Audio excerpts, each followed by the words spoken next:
Embryo ട്രാൻസ്ഫറിന് ശേഷം നമ്മൾ ശ്രദ്ധിക്കേണ്ട കാര്യങ്ങൾ കുറേ പേര് ചോദിക്കുന്ന സംശയമാണ്.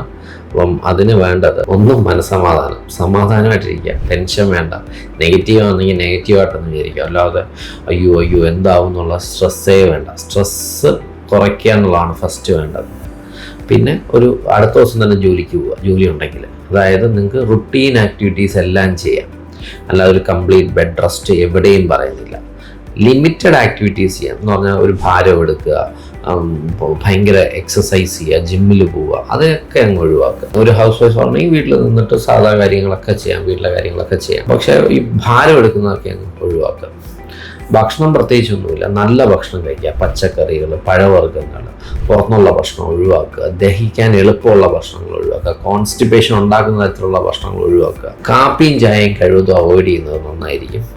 മദ്യം, സിഗരറ്റൊക്കെ ഉപയോഗിക്കുന്നവരാണെങ്കിൽ അത് എന്തായാലും ഒഴിവാക്കാനുള്ള കാര്യങ്ങൾ ചെയ്യുക. നിങ്ങൾക്ക് ഡോക്ടർ പ്രിസ്ക്രൈബ് ചെയ്തേക്കുന്ന മെഡിസിൻസ് എല്ലാം കറക്റ്റ് സമയത്ത് കഴിക്കുന്ന ഉറപ്പുവരുത്തുക. അത് വളരെ വളരെ ഇമ്പോർട്ടൻ്റ് ആണ്. കറക്റ്റ് സമയത്ത് ഞാൻ മിസ്സാവരുത്, ഒരു നേരം ഒന്നും മിസ്സാവാതെ നോക്കുക. മനസ്സ് ഫ്രീ ആക്കി വെക്കുക. എല്ലാവർക്കും പോസിറ്റീവ് ആവട്ടെ. പോസിറ്റീവ് ആയില്ലെങ്കിലും വിഷമിക്കേണ്ട, നിങ്ങൾക്ക് ഒരു നാൾ എന്തായാലും പോസിറ്റീവ് ആവും എന്ന് പറഞ്ഞുകൊണ്ട് താങ്ക് യു.